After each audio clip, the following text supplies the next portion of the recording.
quantum mechanics allows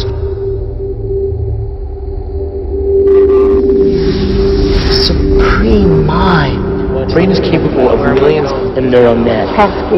Biochemical an emotional response. There's a great The brain does not know the difference between what it sees in its environment and what it remembers. We are running the holodeck. Whatever way we observe the world around us. So how can you continue to see the world as real if the self that is determining it to be real is intangible?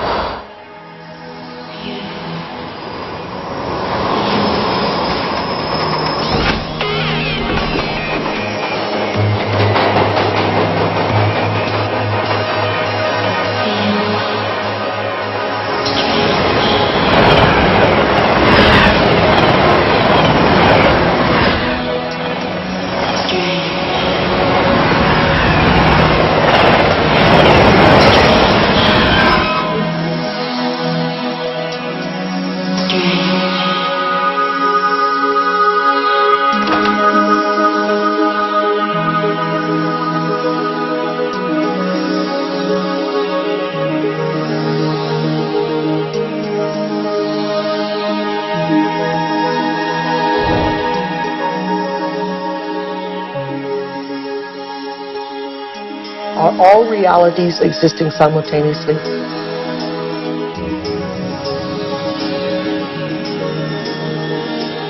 Is there a possibility that all potentials exist side by side?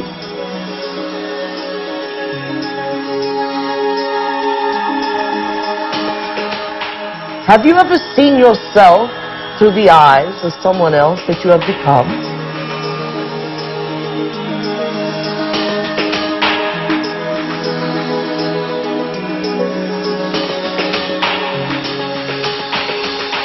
And looked at yourself through the eyes of the ultimate observer? Who are we? Where do we come from? What should we do? And where are we going? Why are we here? Well, that is the ultimate question, isn't it? What is reality? What I thought was unreal now, for me, seems in some ways to be more real than what I think to be real, which seems now more to be unreal. You can't explain it. And anybody who gets too lost and anybody who spends too much time trying to explain it is likely to get lost forever down the rabbit hole of mysteriousness.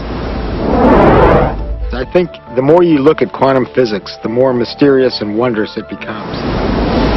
Quantum physics, in very succinctly speaking, is a physics of possibilities. These are questions. These are addressing questions of how the world feels to us, of whether there's a difference between the way the world feels to us and the way it really is. Have you ever thought about what thoughts are made of? I think some of the things we're seeing with the children today is a sign that the culture is in the wrong paradigm and not appreciating the power of thought. Every age, every generation has its built-in assumptions that the world is flat, or that the world is round, etc. There are hundreds of hidden assumptions, things we take for granted that may or may not be true. Of course, in the vast majority of cases, historically, these things aren't true. So presumably, if history is any guide, much about what we take for granted about the world simply isn't true. But we're locked into these precepts without even knowing it oftentimes. That's a paradox. Modern materialism strips people of the need to feel responsible. And often enough, so does religion. But I think if you take quantum mechanics seriously enough, it puts the responsibility squarely in your lap, and it doesn't give answers that are clear-cut and comforting. It says, yes, the world is a very big place, it's very mysterious, mechanism is not the answer, but I'm not going to tell you what the answer is, because you're old enough to decide for yourself. Is everyone a mystery? Is everyone an enigma? They most certainly are. Asking yourself these deeper questions opens up new ways of being in the world. It brings in a breath of fresh air. It makes life more joyful. The real trick to life is not to be in the know, but be in the mystery.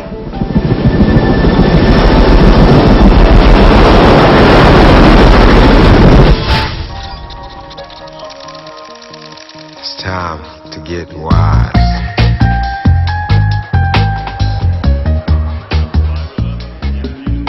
Why do we keep recreating the same reality? Why do we keep having the same relationships? Why do we keep getting the same jobs over and over again? In this infinite sea of potentials that exist around us, how come we keep recreating the same realities? Isn't it amazing that we have options and potentials that exist, but we're unaware of them? Is it possible that we're so conditioned to our daily lives, so conditioned to the way we create our lives, that we buy the idea that we have no control at all? We've been conditioned to believe that the external world is more real than the internal world. This new model of science says just the opposite. It says what's happening within us will create what's happening outside of us. There's a physical reality that is absolutely rock solid, and yet it only, if you want to put it this way, it only comes into existence when it bumps up against some other piece of physical reality. That other piece may be us, and of course we're partial to those moments. But it doesn't have to be either. It could be just some incidental rock comes flying along and interacts with this fuzzy mass of stuff, and sure enough, it provokes it into a particular state of existence. And there were philosophers in the past that said, look, if I kick a rock and I hurt my toe, that's real. I feel that, it feels real, it's vivid, and that means that it's reality. But it's still an experience, and it's still this person's perception of it being real. Scientific experiments have shown that if we take a person and hook their brains up to certain PET scans or computer technology and ask them to look at a certain object, and they watch certain areas of the brain light up, and then they've asked them to close their eyes and now imagine that same object. And when they imagine that same object, it produced the same areas of the brain to light up as if they were actually visually looking at it. So it caused scientists to back up and ask this question. So who sees then? Does the brain see? Or do the eyes see? And what is reality? Is reality what we're seeing with our brain? Or is reality what we're seeing with our eyes?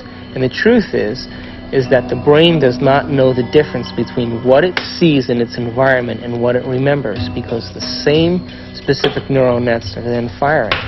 So then it asks the question, what is reality?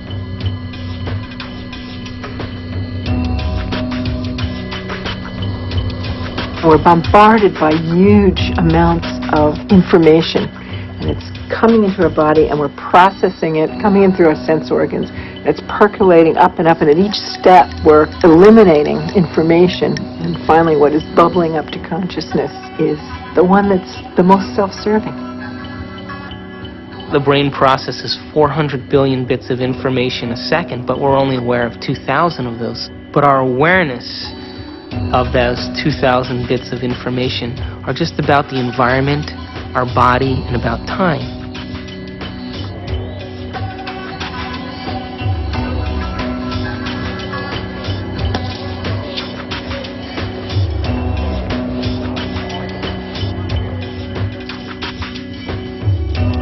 We're living in a world where all we see is the tip of the iceberg.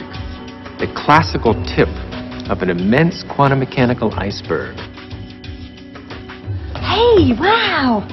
You got a lot of shots to develop? No. Oh, bummer. Well, I'll catch you later.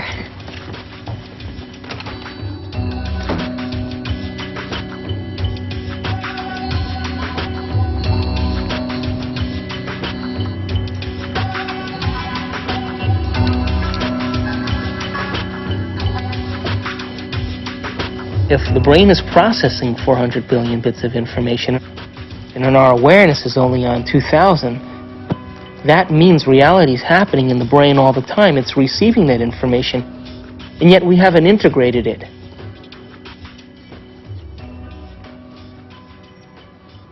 The eyes are like the lens, but the tape that's really seeing is the back of the brain. It's called the visual cortex. It's right back here. It's like this camera and it's tape. Did you know that the brain imprints what it has the ability to see? Now, this is important. For example, this camera is seeing a lot more around me than what is here, because it has no objection and no judgment.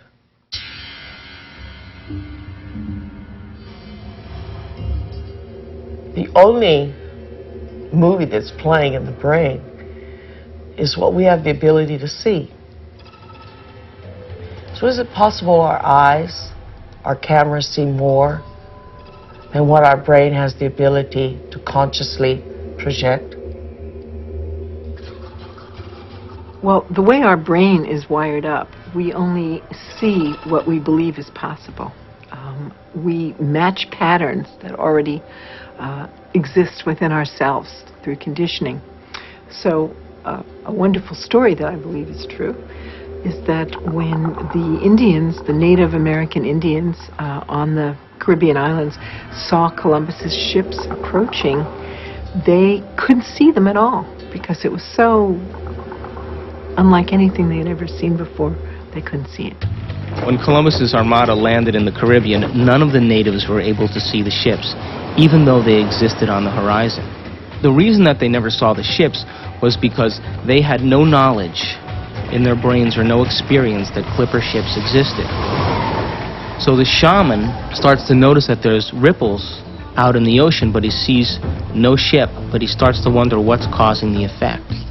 So every day he goes out and looks and looks and looks, and after a period of time he's able to see the ships. And once he sees the ships, he tells everybody else that ships exist out there because everybody trusted and believed in him. They saw them also.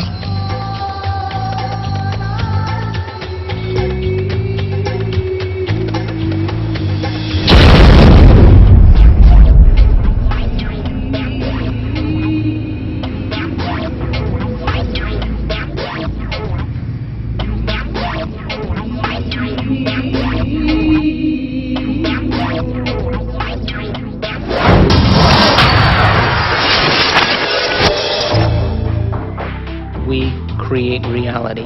We're reality-producing machines. We create the effects of reality all the time. We always perceive something after reflection in the mirror of memory. As far as whether or not we're just living in a big holodeck or not, it's a question that we don't necessarily have a good answer to. I think this is a big philosophical problem that we have to deal with in terms of what science can say about our world, because we are always the observer in science. So we are still always constrained by what is ultimately coming into the human brain that allows us to see and perceive the things that we do. So it is conceivable that all of this really is just a great illusion that we have no way of really getting outside of to see what is really out there. Your brain doesn't know the difference between what's taking place out there and what's taking place in here. There is no out there, independent of what's going on in here.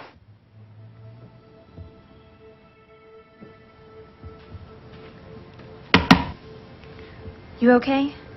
I heard you scream earlier. Was it another dream?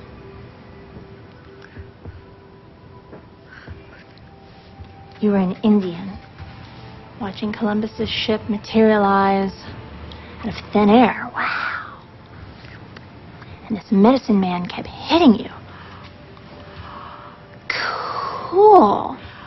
Hey, maybe it was a past life or a parallel reality or a future life. Get weird. Or maybe that dream was trying to tell you the truth. I guess it just depends on what you think is real. Maybe you should try different anxiety pills. My pills are fine, can't fix you.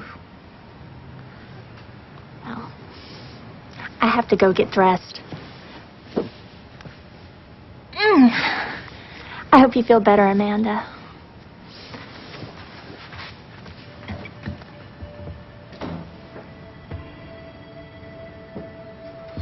God, Amanda, the be such an asshole.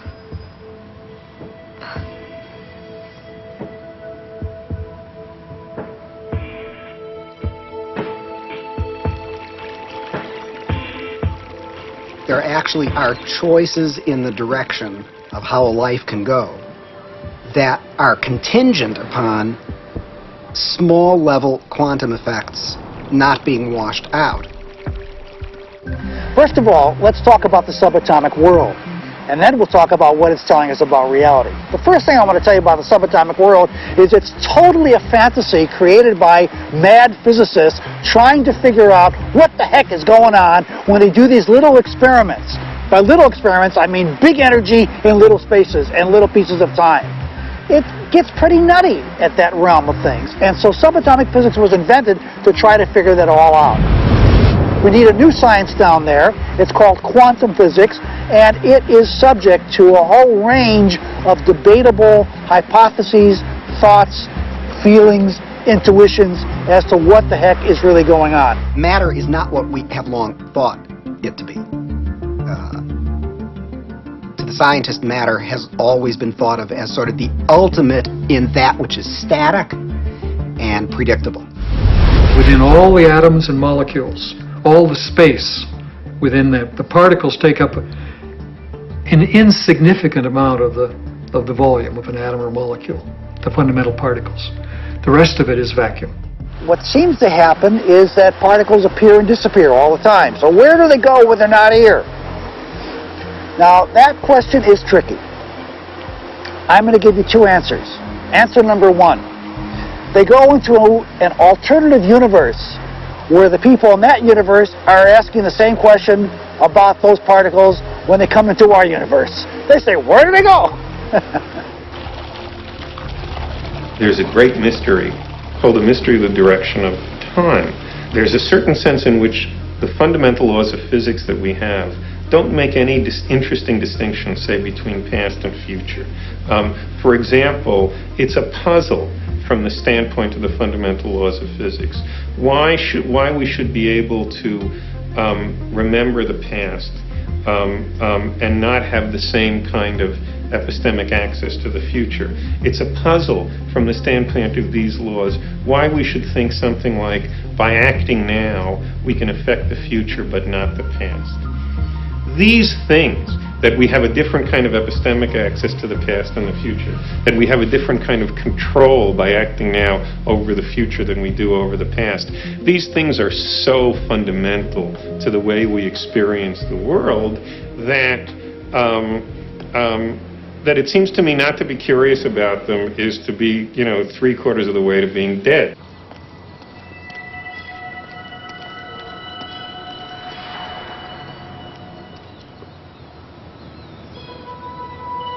Want to shoot some hoops?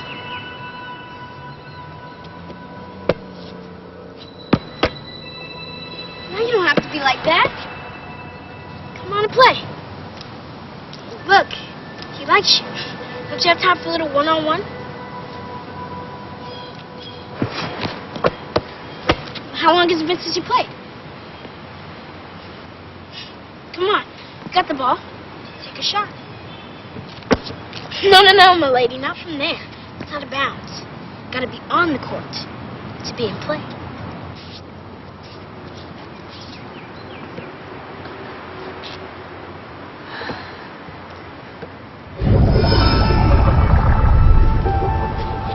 Welcome to Duke Reginald's court of unending possibilities.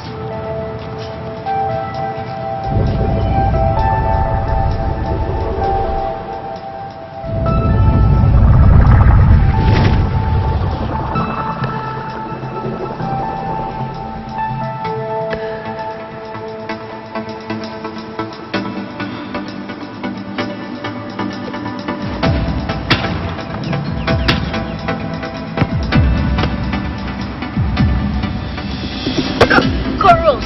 Gotta sink the last one. The hook. never touched you. And it's not solid. This ball is mostly empty. In fact, the universe is mostly empty.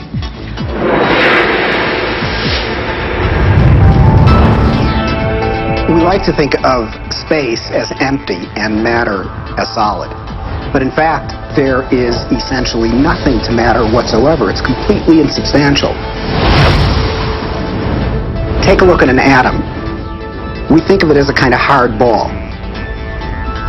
Then we say, oh, well, no, not really. It's this little tiny point of really dense matter right at the center, surrounded by a kind of fluffy probability cloud of electrons popping in and out of existence.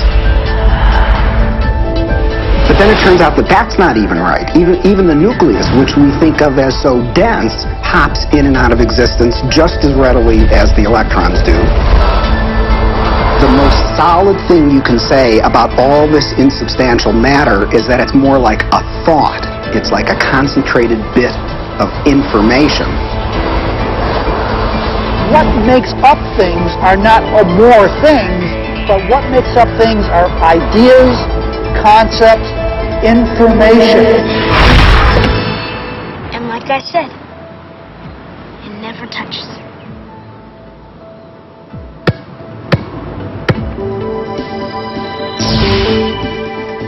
Those electrons build up a charge and push the other electrons away before they touch. So nobody touches nothing. Come on, put your stuff down. Nobody's gonna take it. Like I said, this is my court. It's no problem.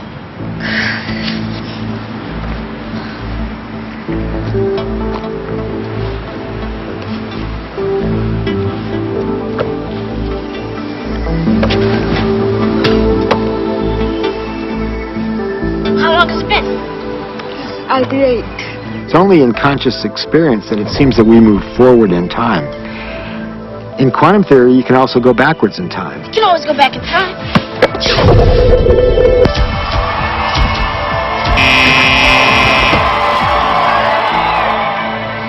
What's the matter? Remember, it's empty. How do you know this yet? I read Dr. Quantum comics. Everybody thinks it's just kid stuff, but I know it's real. That's how I do my magic on the court. Yeah, I always choose the Wonder Boy first. He's got the weirding way. Well, Dr. Quantum says everybody's got it. Everybody's doing it. Doing it constantly. Each and every time you look. When you ain't looking, it's like a wave. When you are looking, it's like a particle. When you are not looking, there are waves of possibility. When you are looking, then there are particles of experience. A particle, which we think of as a solid thing, really exists in a so-called superposition, a spread out wave of possible locations. And it's in all of those at once. The instant you check on it, it snaps into just one of those possible positions. Quantum superposition implies that a particle can be in two or more places or states simultaneously. And this is a very bizarre concept and one of the hallmarks of the quantum world. Superheroes use superposition, with the world being potential strips of reality. Until we choose. Heroes choose what they want. Being in many places at once, experiencing many possibilities all at once, and then collapsing on the one. The question is, how far down the rabbit hole do you want to go?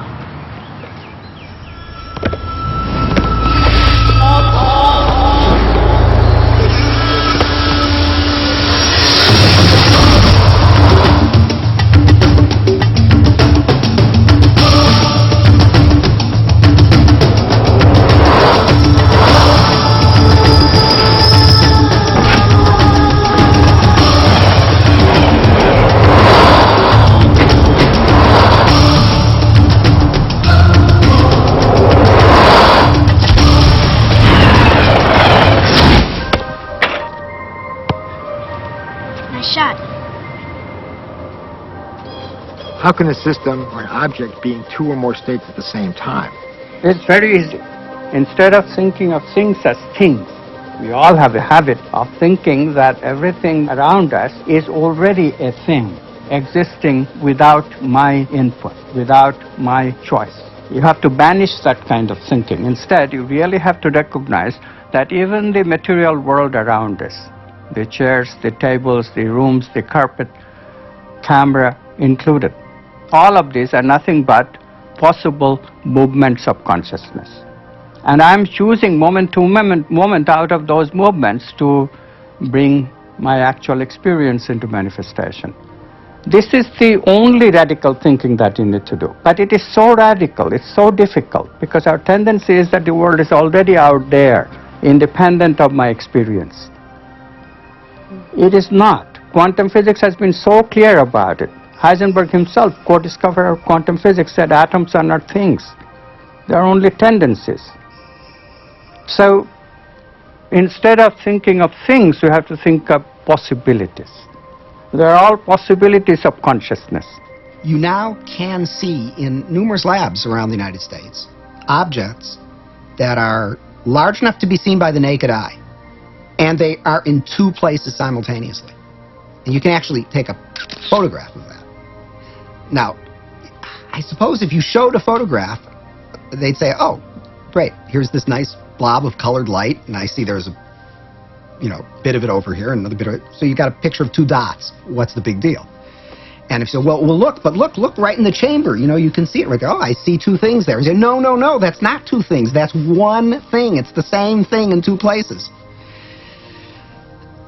I'm not sure that people's jaw would drop about it, because I don't think people really believe it. And I don't mean that people say, oh, you're lying, or, oh, the scientists are confused. I think it is so mysterious that you can't even understand how amazing it is. And then furthermore, you've seen Star Trek and whatnot. Beam me up, Scotty. So it all seems sort of, oh, well, what does that really mean? But you've got to really stop and think about what that means, that it's the same object and it's in two places at once. And people tinker in the lab, and they get angry about things, and they have lunch, and they go home, and they lead their lives just as though nothing utterly astounding is happening, because, of course, that's how you have to go about it. And yet there is this completely amazing magic sitting right in front of your eyes. Quantum physics calculates only possibilities. But if we accept this, then the question immediately comes, what chooses among these possibilities to bring the actual event of experience? So we immediately see that consciousness must be involved. The observer cannot be ignored.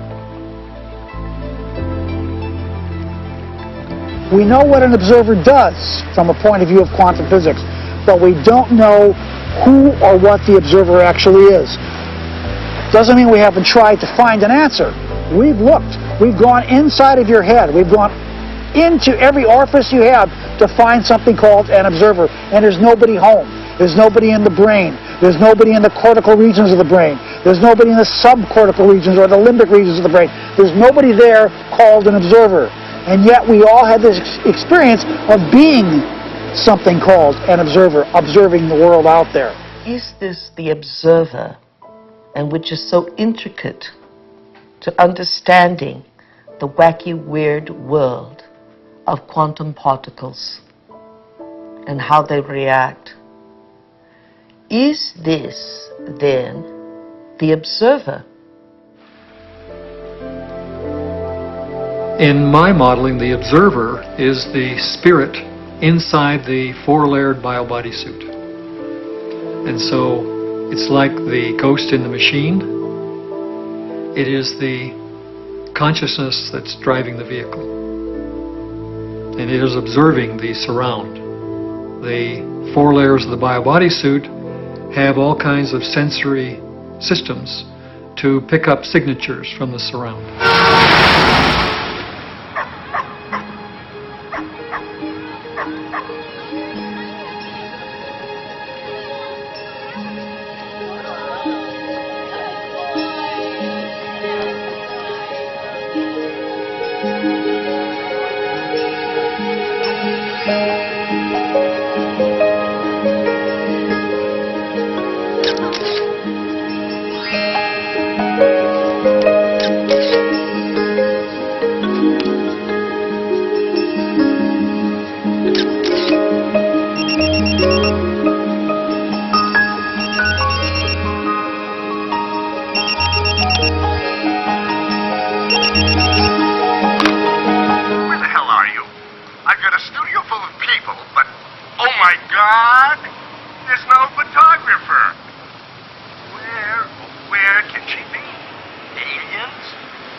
monster? Or a hot date?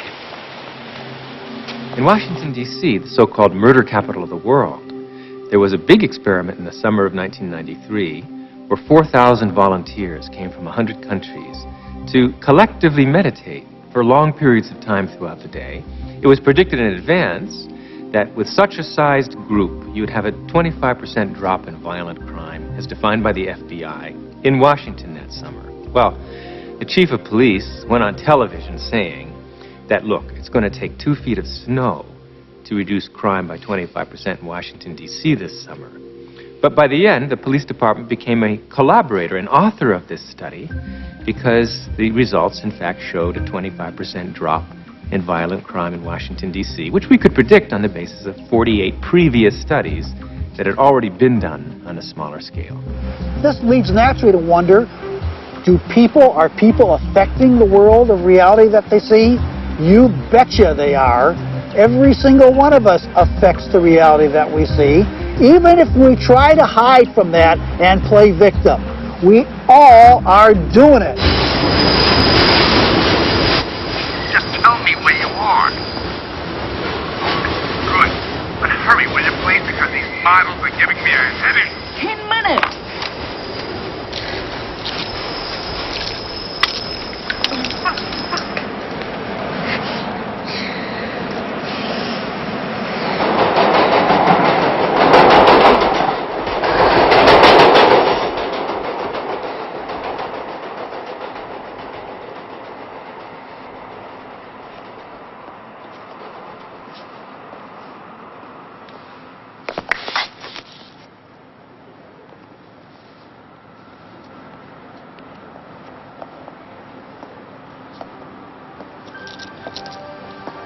Exhibit comes to us from Japan and Mr. Masuro Emoto.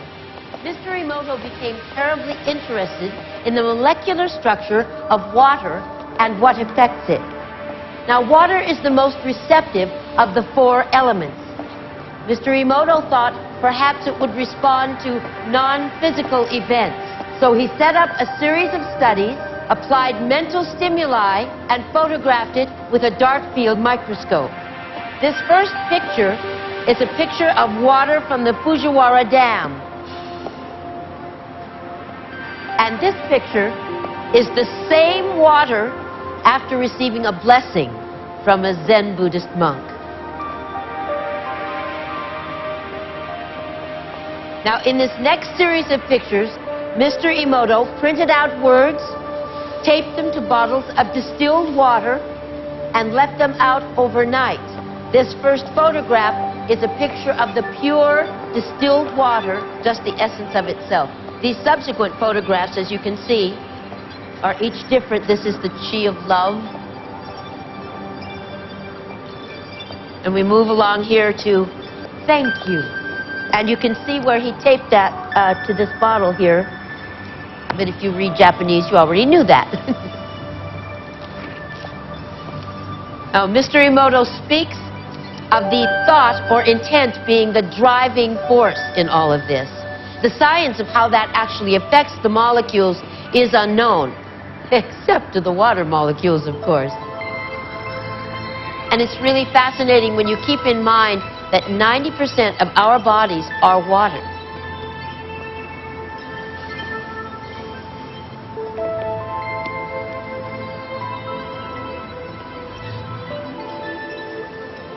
Makes you wonder, doesn't it? If thoughts can do that to water, imagine what our thoughts can do to us.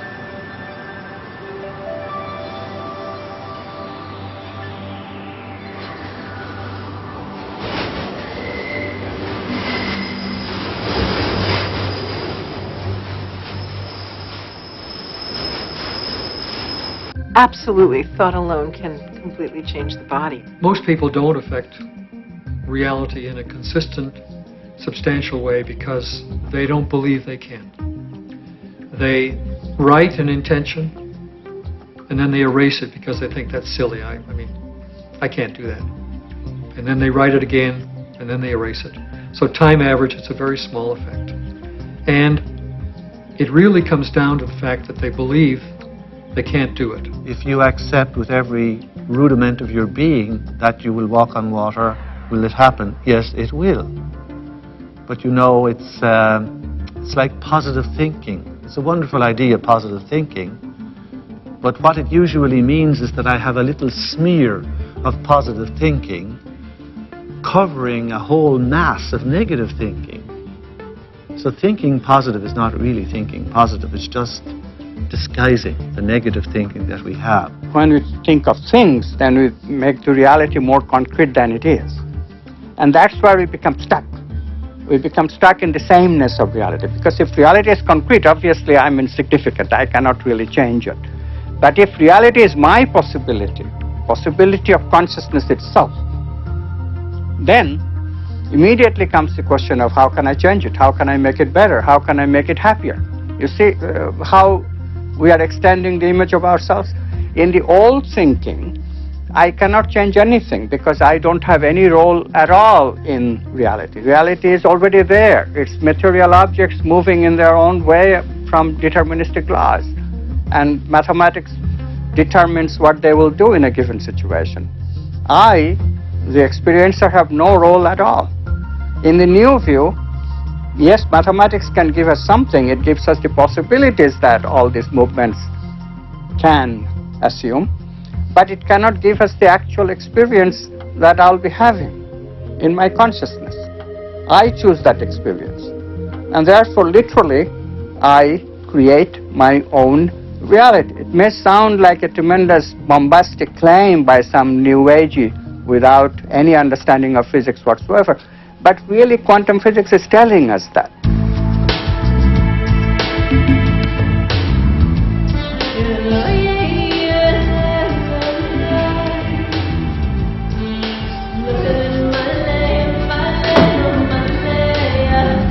Hey, how was the shoot? No.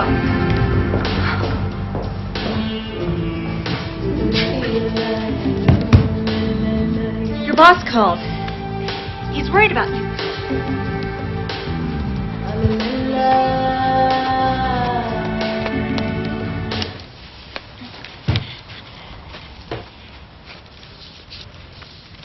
Amanda, I want to thank you for letting me stay here. I know I'm a bit much sometimes and that it's been tough after Bob and all. And you've just been so wonderful. I mean, I make a mess and, well, I clean up afterwards, but it's not really your style. Sometimes I think you make me sane. Me? The day I make someone sane, they're in trouble. Anyway, I made you something as a thank you gift.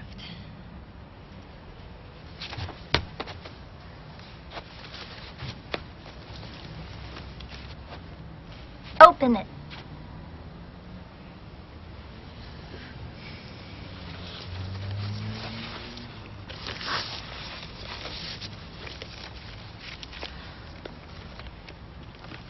I went through your pictures and picked my favorite ones. And it took me forever because there's so many good ones.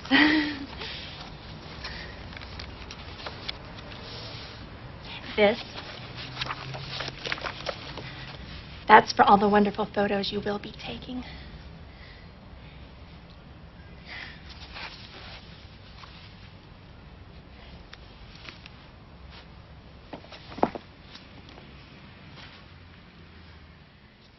Oh. I've had a strange day. Thank you.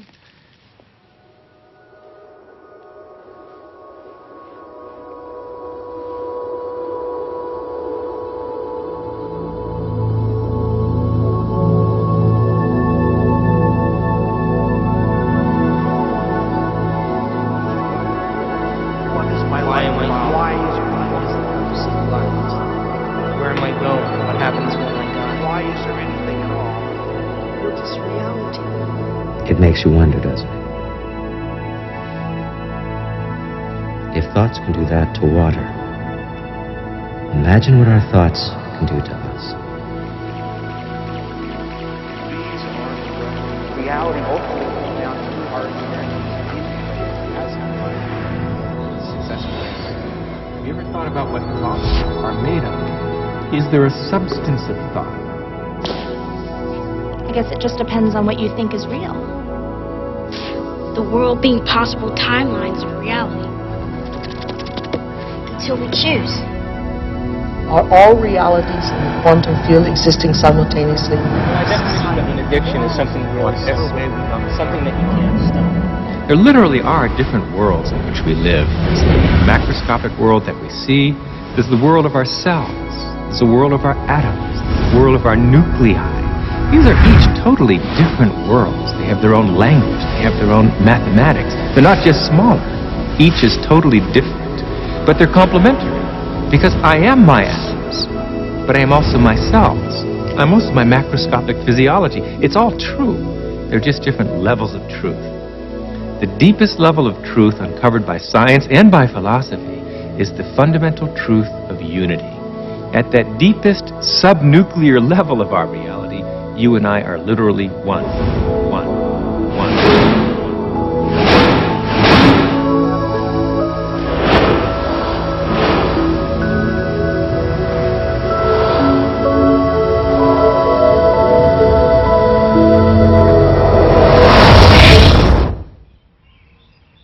I wake up in the morning and I consciously create my day the way I want it to happen.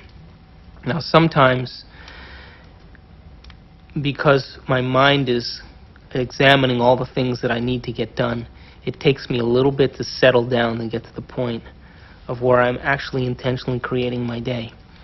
But here's the thing, when I create my day, and out of nowhere, little things happen that are so unexplainable,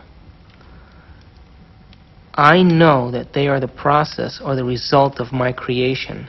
And the more I do that, the more I build a neural net in my brain that I accept that that's possible. It gives me the power and the incentive to do it the next day. In addiction, we have a supreme, beautiful opportunity to decipher the difference between our intangibility of our nobleness of character and the day-to-day business of how that character is revealed in a three-dimensional world through our bodies.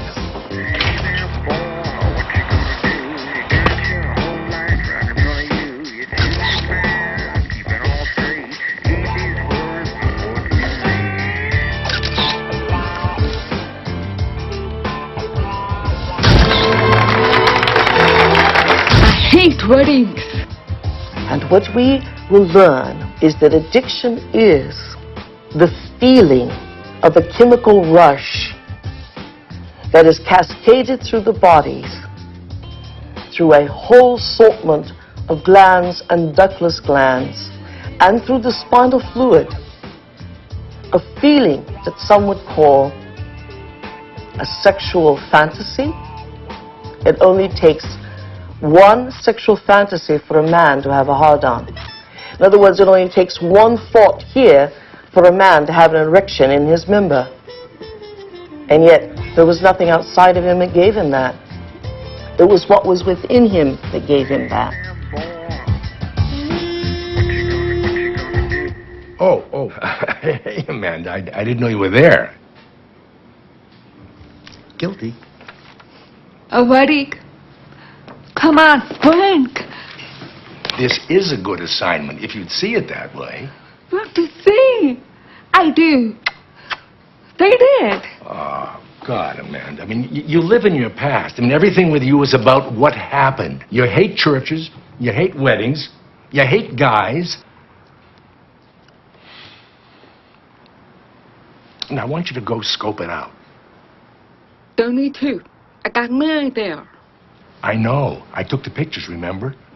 You got too many memories clouding your vision. Oh, Amanda, you know you're the best technical photographer I have. And I want to have some great pictures. You know what? You need a good Polish wedding. And watch out for those good Catholic boys, huh? You need to preach. Come on, get out of here. Bye. When I was younger, I had lots of ideas about what God was. And now I realize I'm not conscious enough to truly understand what that concept means.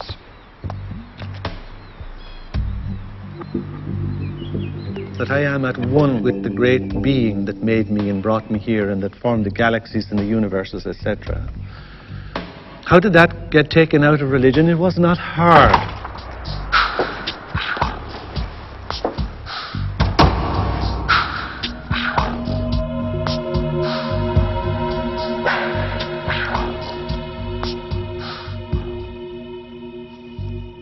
Most of the problems that religion and the various philosophical movements down through the centuries have produced have been errors because that's where they started. That God is a distinct, separate being from us, to whom I must offer worship, whom I must cultivate, humor, please, and hope to attain a reward from at the very end of my life. That is not what God is. That is a blasphemy. God is such a broad thing, most of the parts of which that are associated with organized religion is something that I sort of recoil at, and something that I think has done a lot of harm to the world. Done harm to women, done harm to oppressed peoples, done harm to the World Trade Center. And yet, at the same point, we have the epitome of a great science. The closest science has ever come to explaining Jesus' interpretation that the mustard seed was larger than the kingdom of heaven. And the only science that can fit into that analogy is quantum physics.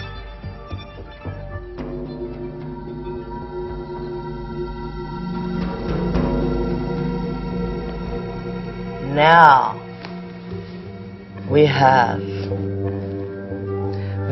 great technology, from anti-gravity magnets and magnetic fields of zero-point energy. We have all that, and we still have this ugly, superstitious, backwater concept of God.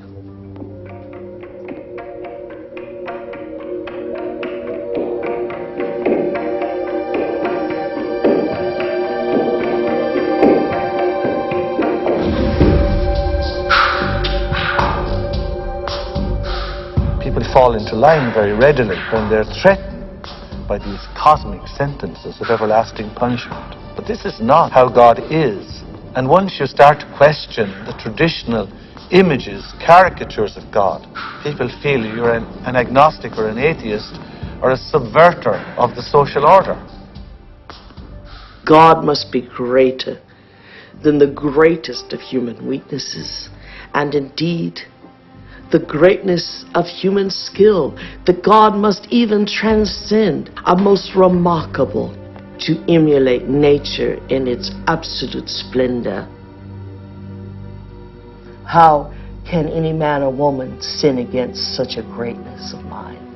How can any one little carbon unit on Earth, in the backwaters of, indeed, the Milky Way, the boondocks, betray God Almighty? That is impossible.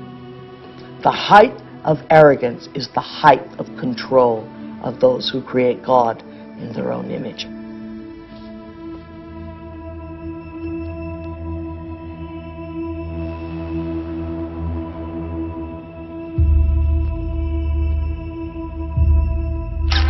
I now present to you Mr. and Mrs. Richard Buck Filipowski.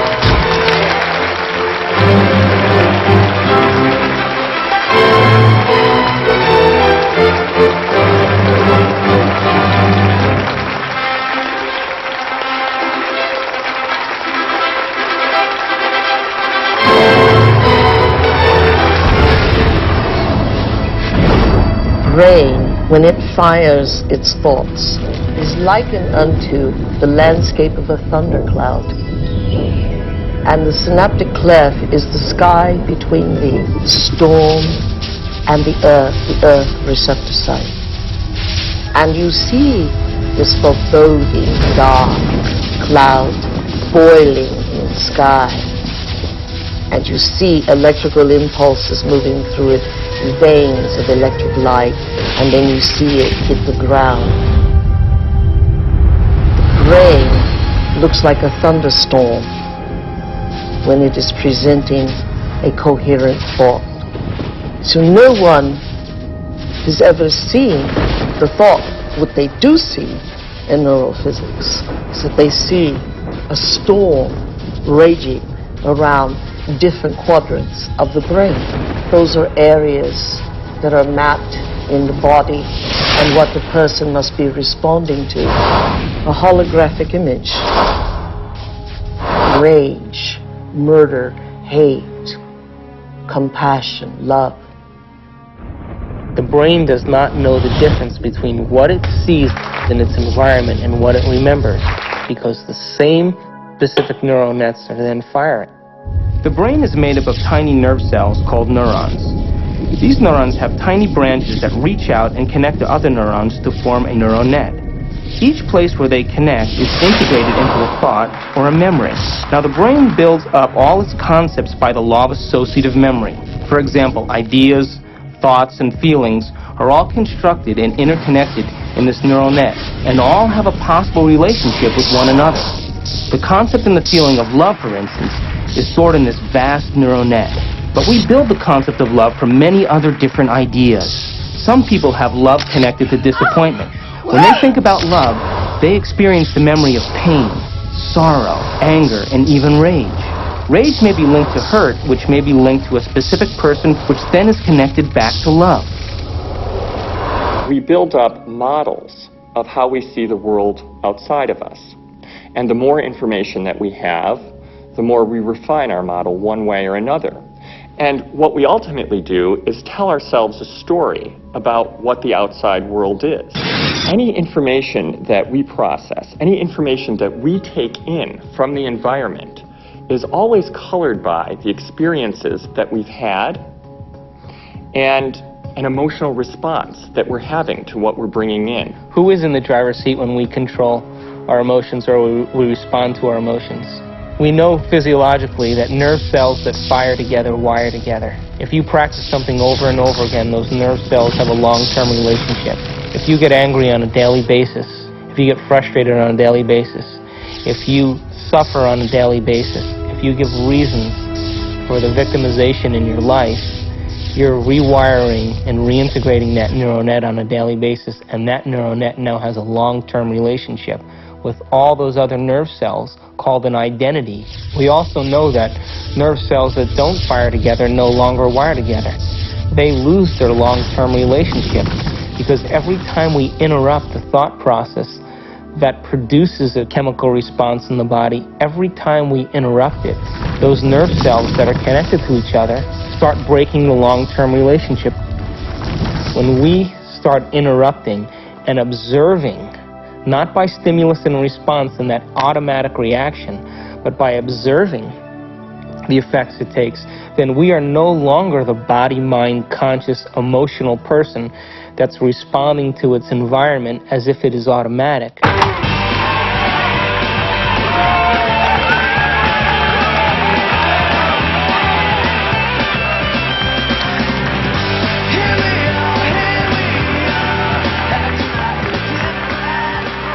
Does that mean emotions are good or emotions are bad?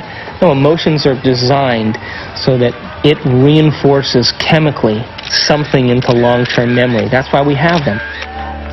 All emotion is holographically imprinted chemicals. The most sophisticated pharmacy in the universe is in here. There's a part of the brain called the hypothalamus.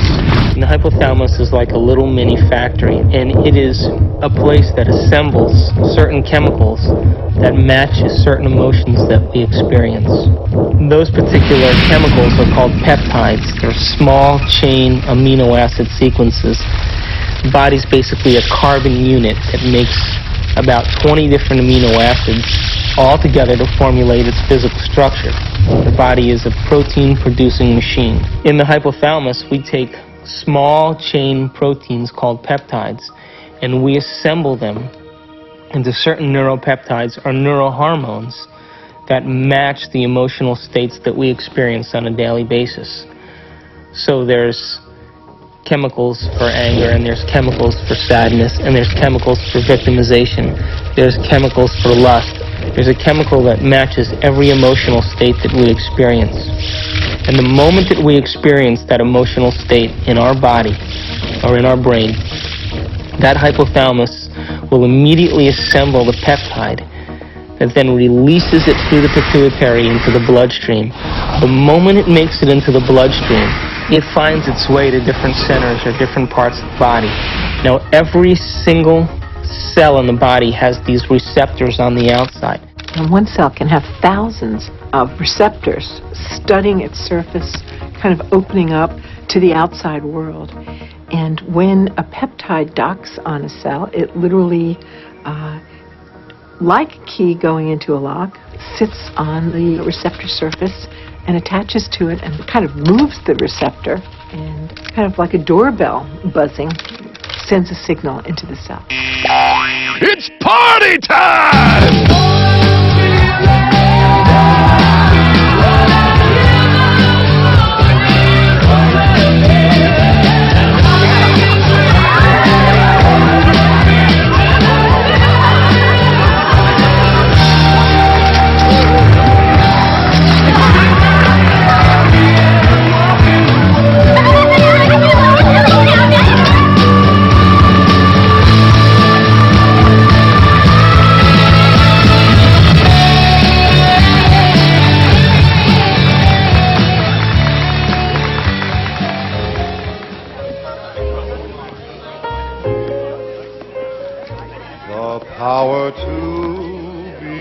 What happens in adulthood is that most of us who've had our glitches along the way are operating in an emotionally detached place, or we're operating as if today were yesterday.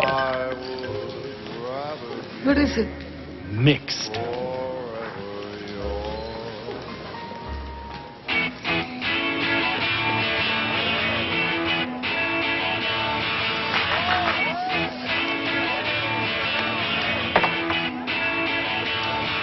In either the disconnected place or the overly emotional reactive place, because they've gone to an earlier time in reality, the person is not operating as an integrated whole.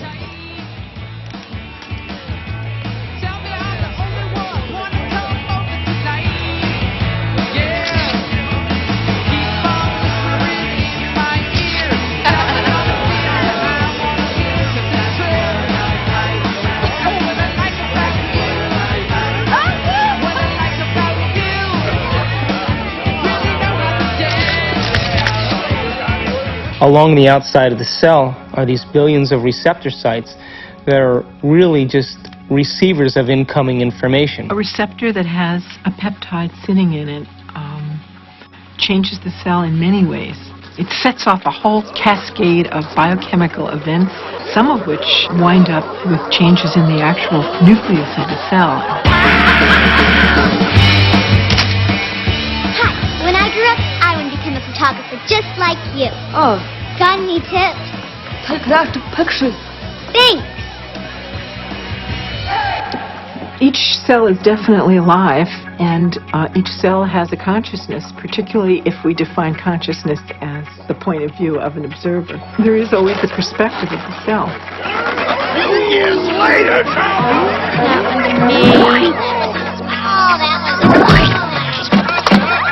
In fact, the cell is the smallest unit of consciousness in the body. I'm hungry.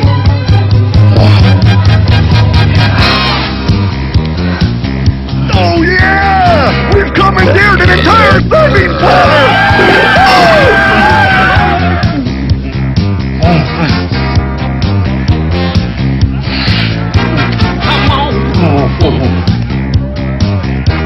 Yeah, keep it coming, keep it coming. Yeah. Oh yeah. Well, my definition of an addiction is something really simple. Something that you can't stop. Oh, make me suffer, please. You wanna hurt? We bring to ourselves situations that will fulfill the biochemical craving of the cells of our body by creating situations that meet our chemical needs. Oh, always happens to me. Every day. An addict will always need a little bit more in order to get a rush or a high of what they're looking for chemically. Don't tell me to calm down. You're always bossing me around. So my definition really means that if you can't control your emotional state, you must be addicted to it. Oh, I knew this was going to happen. That's not what we agreed upon. You're not going to screw me. Contract You here. won't do anything about it, so I No, will. ma'am. Don't dip your half-eaten shrimp back into the cocktail sauce. Screw you and your health coach. I am the bride's sister. I'll stick my ass in the cocktail sauce if I damn well please. Come on. I want you to get out there and serve and make sure everybody has a full platter. Fun, fun, fun. Listen, you won't do anything about it, so Just like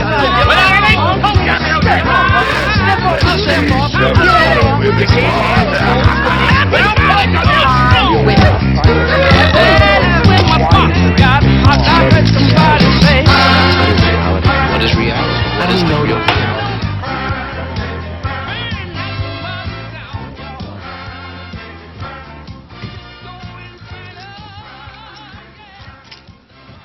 So how can anyone really say they're in love with a specific person, for example? They're only in love with the anticipation of the emotions they're addicted to. Because the same person could fall out of favor the next week by not complying. My goodness, doesn't that change the landscape of our emotional outlook on personal needs and identities?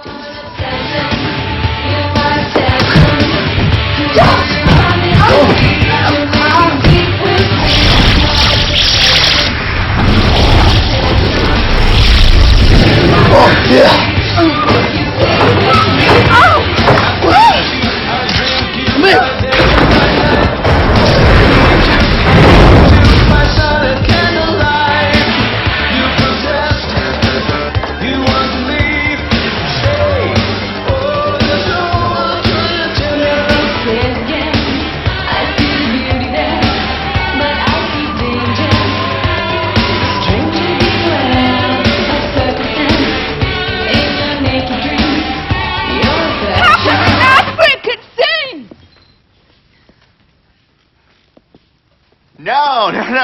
No. You got the punchline wrong. It's a photographer's joke. Go on about your music.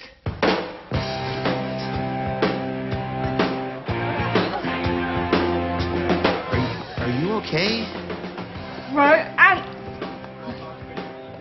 thought I couldn't help with some girl. When?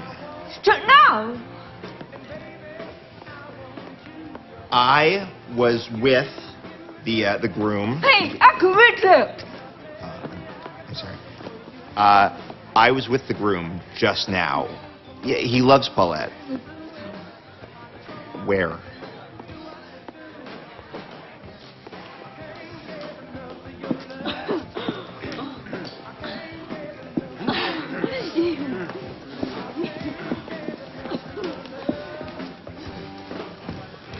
Polacks, they all look the same in a tux. You're not Polish. Hi.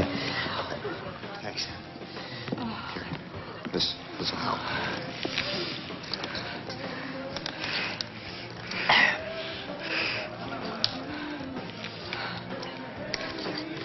Oh, thank you.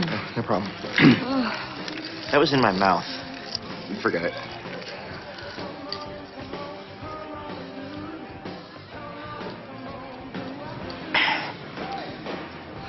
So, what's your name? Elliot. Hi. Yeah. It's I'm Amanda. Hey, Amanda. I should have asked you what your name. You photograph a lot of weddings? I hate it. I'm doing the thing again with my hands. I'm sorry. We are emotions, and emotions are us. Again, I can't separate emotions. When you consider that every aspect of your digestion, every sphincter that opens and closes, every group of cells that come in for nourishment and then moves out to heal something or repair something, those are all under the influence of the molecules of emotion. I mean, it's this total buzz. So you ask if emotions are bad. Emotions are not bad. They're life. They color the richness of our experience. It's our addiction that's the problem. The thing that most people don't realize is that when they understand that they are addicted to emotions... Another drink? It's not just psychological. It's biochemical. Think about this. Heroin uses the same receptor mechanisms on the cells that our emotional chemicals use. It's easy to see then that if we can be addicted to heroin, then we can be addicted to any neuropeptide, any emotion. To the groom! To the groom. Woo!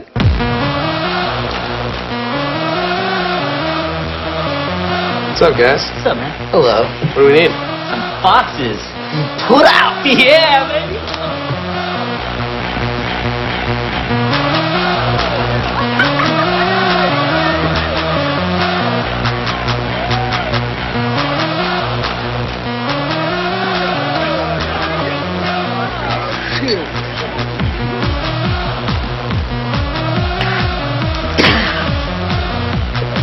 So,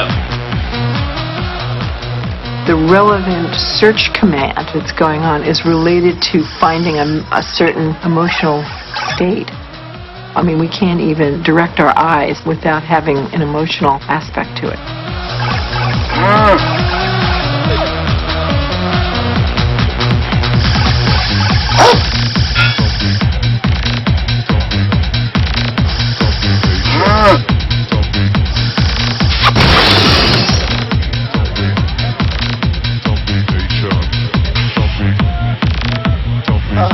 Oh, gosh. She wouldn't fall for me. Oh, mama! Woo! What the hell are you waiting for? Come on, you little pussies! Jeez, I can't believe you guys! What are you? Ooh, come on, just get the hell out of the way!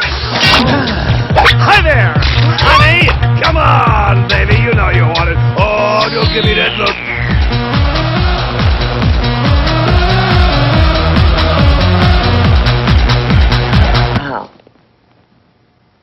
What about people who are addicted to sex?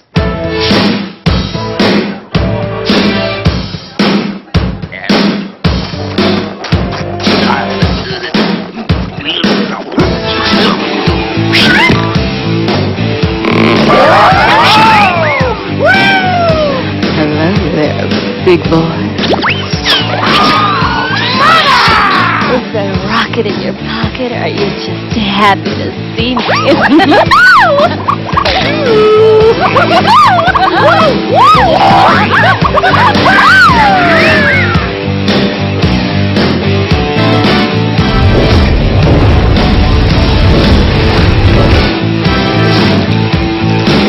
The lights are on, but you're not home.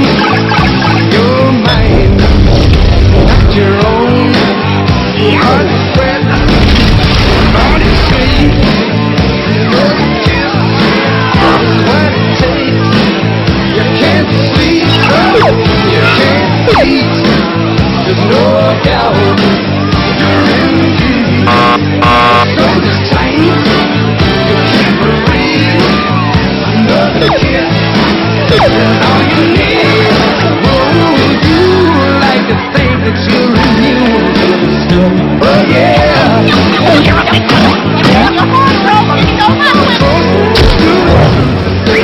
Can't get enough, you know you're gonna have to face it. You're addicted to love. But you can't read. Running at different speed. Your heart beats. Step out of it! Over here! You'll be playing a one-track mind. You can't be saved. Oblivion love is all you can rave. There's some that I want to hear something. Very expensive equipment, all right? Oh, you like to think that you're immune to the stuff. Oh, yeah.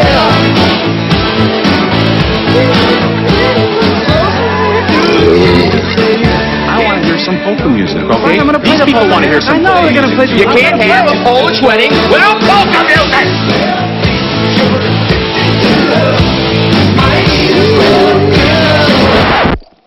No, would you leave it alone? Keep your How can you have a Polish wedding without Polish music?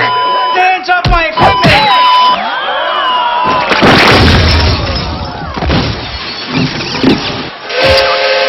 Like I said before, it ain't a Polish wedding without a polka!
Our mind literally creates our body. So it all starts in the cell. The cell is a protein-producing machine, but it gets its signal from the brain. One of the things about receptors is they change in their sensitivity. If a given receptor for a given drug or internal juice is being bombarded for a long time at a high intensity, it will literally shrink up. There will be less of them, or it will be hooked up in such a way that it is desensitized or downregulated. So the same amount of drug or internal juice will elicit a much smaller response.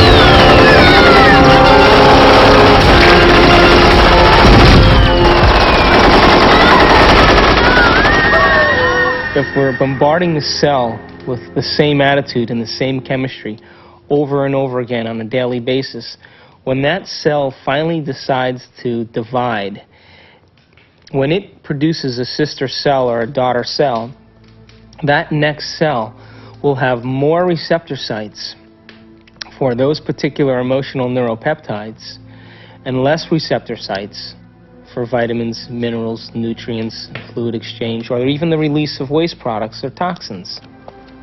Now, all aging is a result of improper protein production. What happens when we age? Our skin loses elasticity. Well, elastin is a protein. What happens to our enzymes? We don't digest as well. What happens to our synovial fluid? Those are proteins. They become brittle and stiff. What happens to our bones? They become thin. So all aging is a result of improper protein production. So then the question arises, does it really matter what we eat? And does nutrition really have an effect if the cell doesn't even have the receptor sites after 20 years of emotional abuse to even receive or to let in the nutrients that are necessary for its health?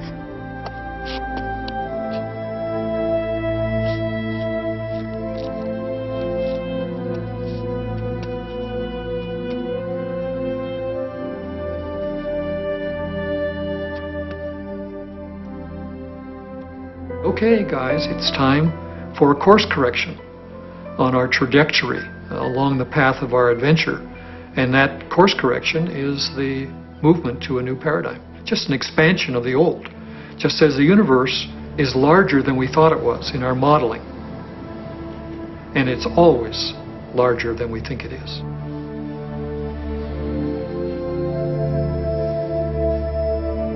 I hate you.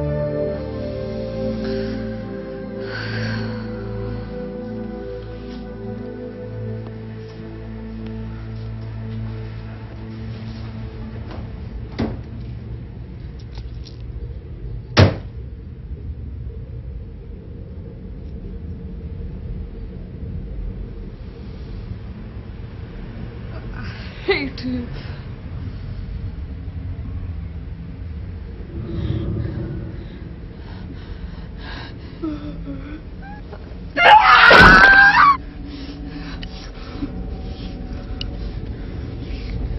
You idiot! You suck! Look at you! You sucked! You're ugly! You're worth nothing! You get it all! I hate you!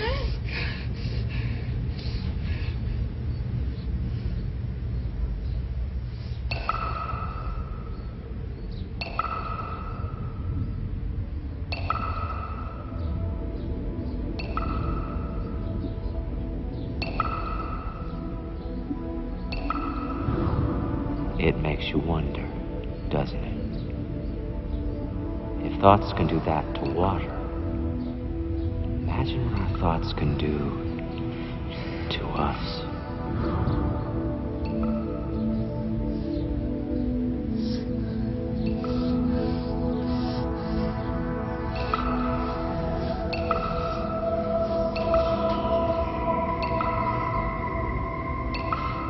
No one has ever came along and ever given you sufficient, intelligent knowledge about your beautiful self, how you work from the inside out. Why do you have addictions? Because you have nothing better. You have dreamt of nothing better because no one has ever taught you how to dream better.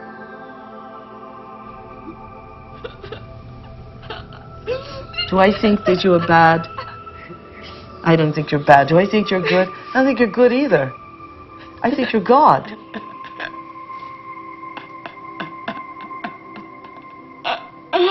In general, the field of psychiatry really doesn't allow for enough freedom of action on people's part, meaning an awful lot of problems, not all of them to be sure, but an awful lot of problems that get labeled as psychological problems really amount to people making rotten choices, and they ought to be instructed to make different ones. Can I? Wow. Borrow some toothpaste?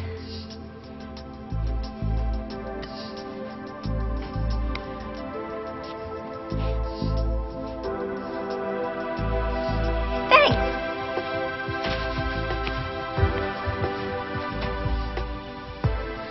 When I talk about we disappearing, I don't mean that we physically disappear.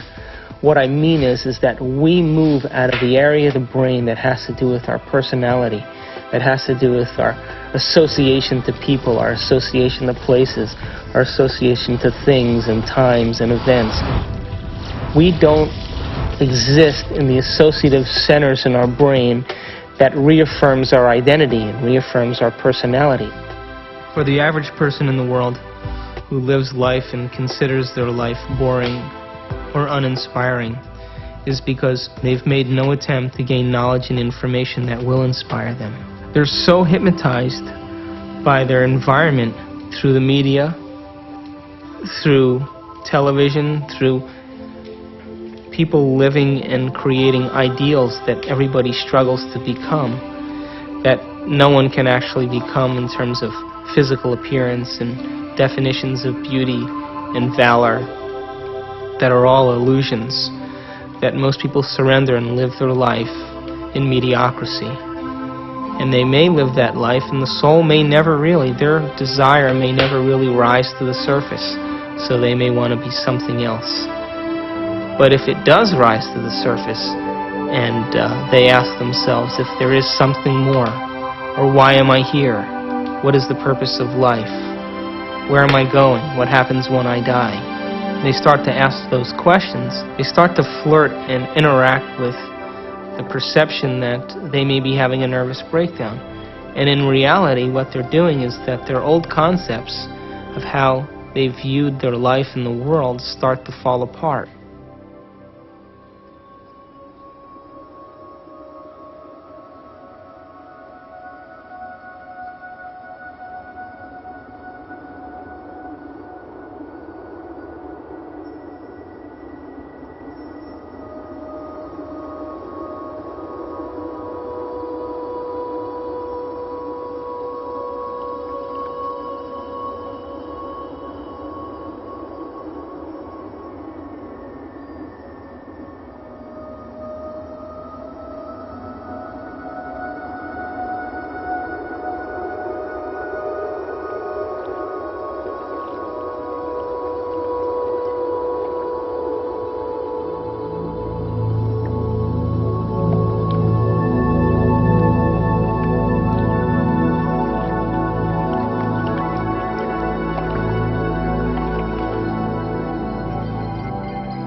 We're in completely new territory in our brain. And because we're in completely new territory, we're rewiring the brain, literally reconnecting to a new concept.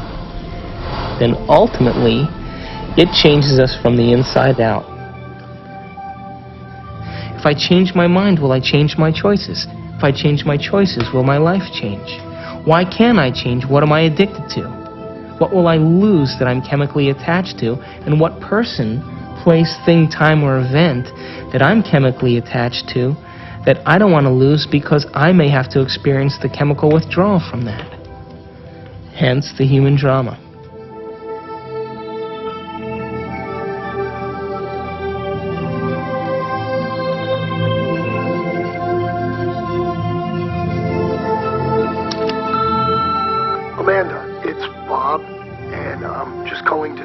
I hope that you can come tonight. I really want to see you. I really want to talk to you. I know we can work things out.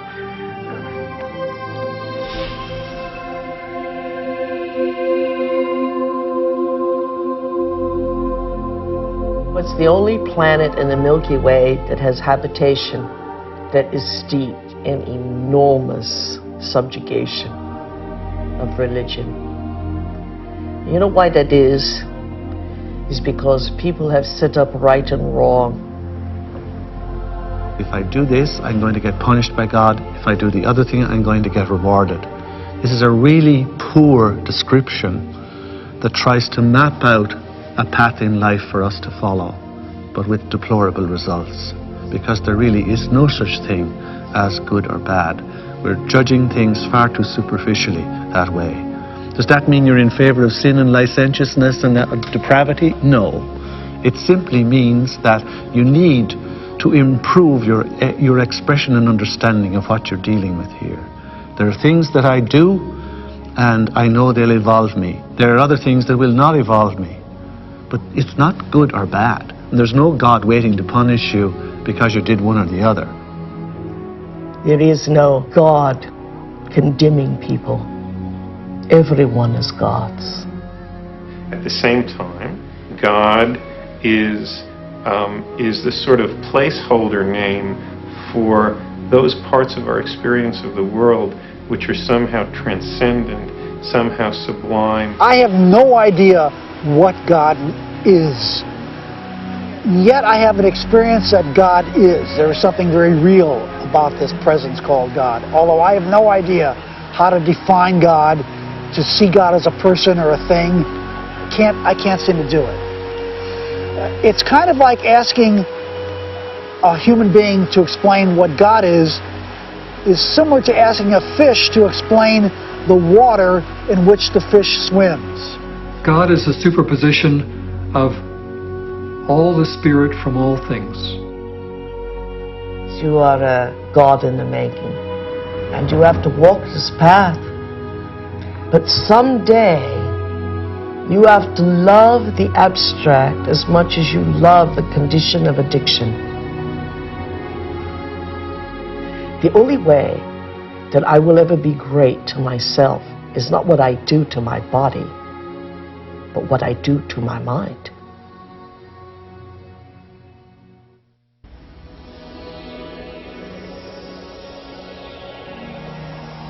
So if we're consciously designing our destiny, and if we're consciously, from a spiritual standpoint, throwing in with the idea that our thoughts can affect our reality or affect our life, because reality equals life, then I have this little pact that I have when I create my day.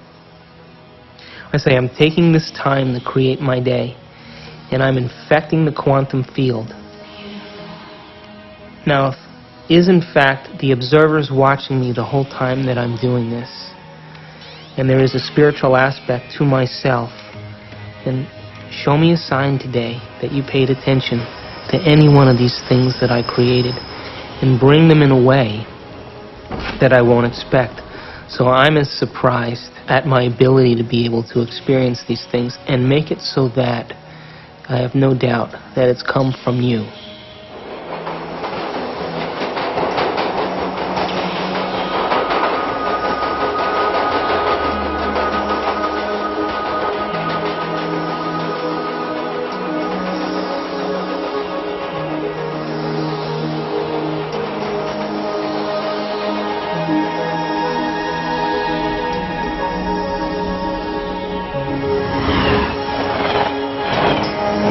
The brain is capable of millions of different things that people just really should learn that how incredible they actually are and how incredible their minds actually are, and that not only do they have this unbelievable thing within their head that can do so many things for them and can help us learn and can actually change and adapt, and it can make us something better than what we actually are, and it can actually help us to transcend ourselves. That there may be some way that it can actually take us to a higher level of our existence, where we can actually understand the world in a deeper way, where we can understand our relationship to things and people in a deeper way, and we can ultimately make more meaning for ourselves in our world. We can show that there's a spiritual part of our brain, but it's a part that we all can have access to, and it's something that we can all do.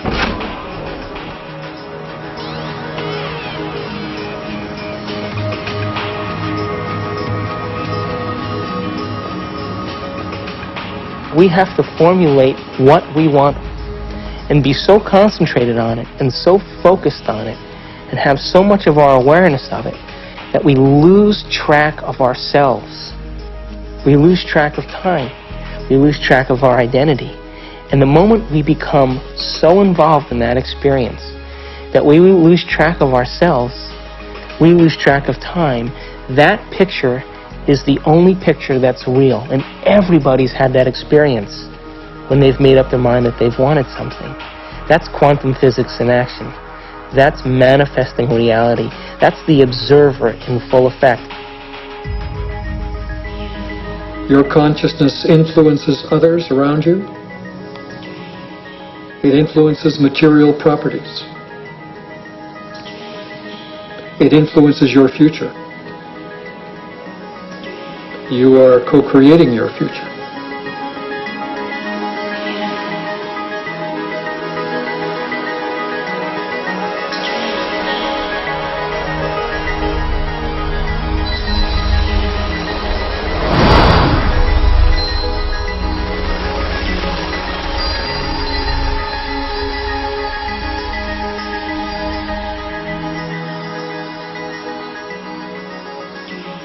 Show me a sign today that you paid attention to any one of these things that I created and bring them in a way that I won't expect. So I'm as surprised at my ability to be able to experience these things and make it so that I have no doubt that it's come from you.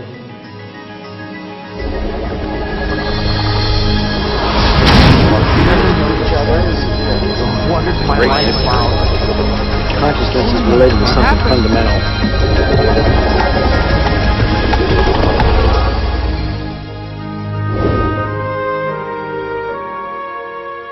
Have you ever seen yourself through the eyes of someone else that you have become? What an initiation.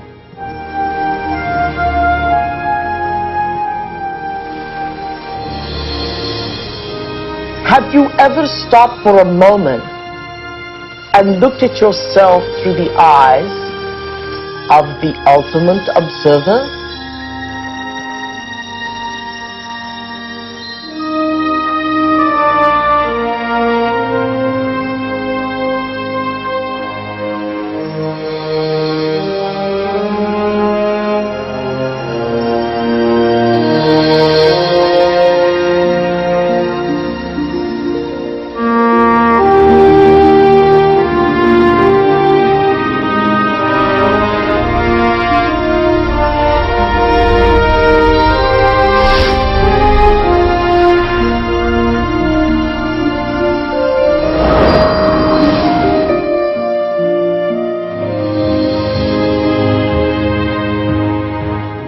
I am much more than I think I am.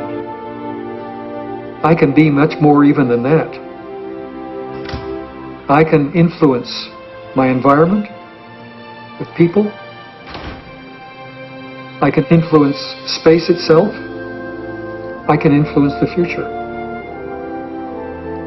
I am responsible for all those things. I and the surround are not separate. They're part of one. I'm connected to it all. I'm not alone.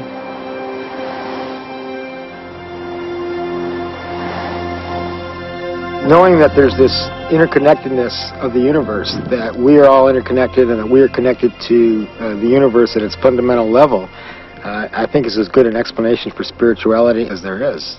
It is my belief that our purpose here is to develop our gifts of intentionality and learn how to be effective creators. We are here to be creators. We are here to infiltrate space with ideas and mansions of thought. We are here to make something of this life.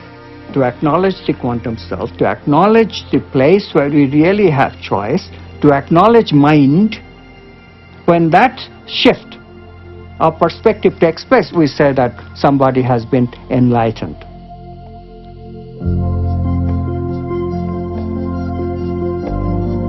Quantum mechanics allows for the intangible phenomenon of freedom to be woven into human nature. Quantum physics, very succinctly speaking, is a physics of possibilities. It opens fundamentally the question of whose possibilities and who chooses from these possibilities to give us the actual event of experience. The only answer that is satisfactory, both logically and meaningfully, is the answer that consciousness is the ground of all being. We must pursue knowledge without any interference of our addictions. And if we can do that, we will manifest knowledge in reality, and our bodies will experience it in new ways, in new chemistry, in new holograms, new elsewheres of thought, beyond our wildest dreams.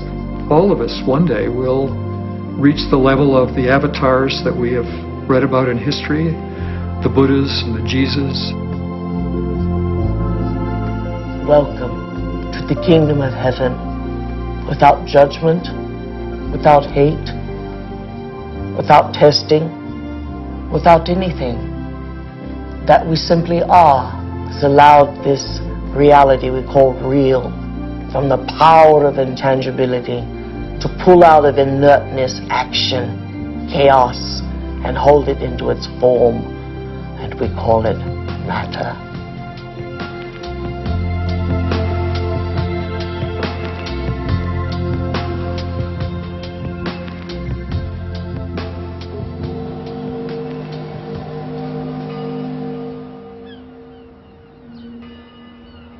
How can we measure the effects? We get to live our life and see then if somewhere in our lives something's changed.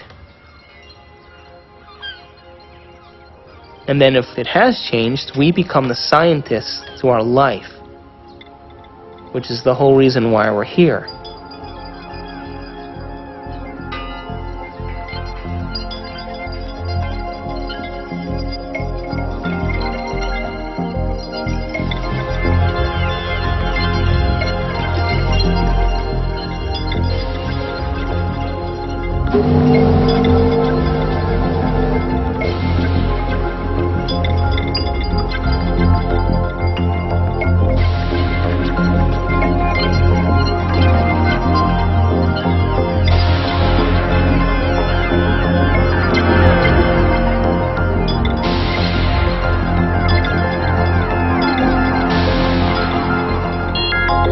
Don't just take it at face value.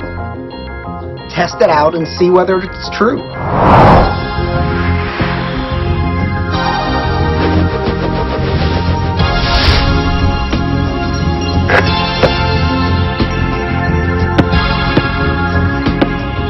Hey, you're back. I'm back. So you never answered my question. What question? How far down the rabbit hole do you want to go?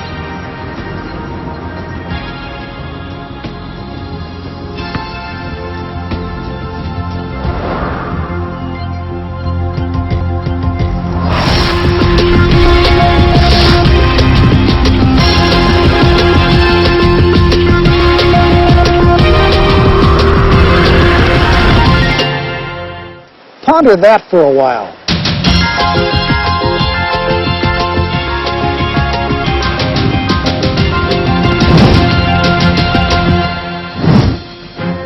My name's David Albert. I got a PhD in theoretical physics. I studied biochemistry at Rutgers University, and then went to chiropractic college at Life University in Atlanta, Georgia.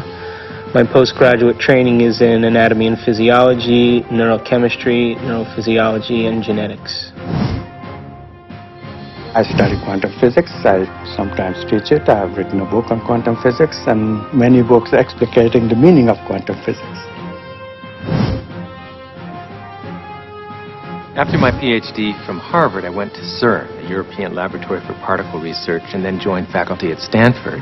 And my work there has been the development of unified quantum field theories. I have about 100 publications in this area, but perhaps I'm best known for the discovery of supersymmetric flipped SU5 grand unified field theory.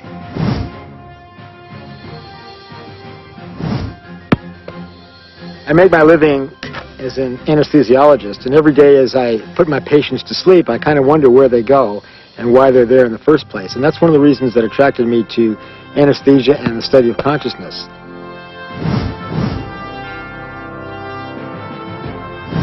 My name is Michal Ledwith, and for most of my life I was a professor of theology. I'm Dr. Daniel Monti. I'm a physician with specialty training in psychiatry and human behavior. I'm on the full-time faculty at the Jefferson Medical College. I actually got very interested in studying this whole topic of the brain and spirituality because it had to do with a lot of the questions that I was asking ever since I was a child about reality and how we understood truth and what was real. And as I grew up and as I realized that while spirituality was in some senses a very important part of trying to find those answers, science also was a very crucial part. And I was ultimately looking for some way of bringing those two forces together.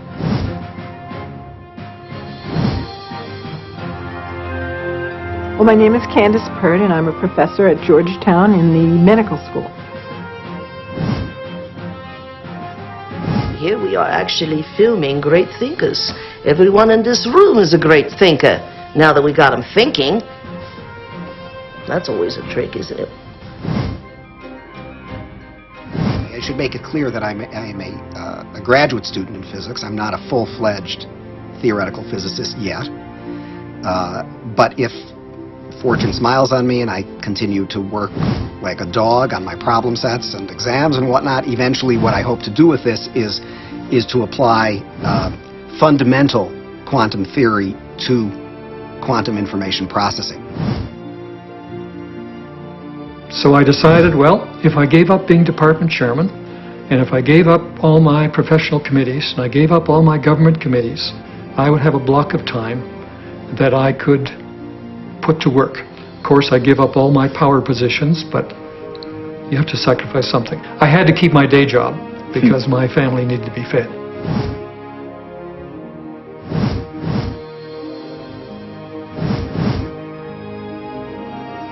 I presume that you're asking me how scientists can sound this wacko because I must be sounding wacko. It's really an interesting question. If you study science long enough, and seriously enough, and dig deeply enough, if you don't come out feeling wacko about it, you haven't understood a thing.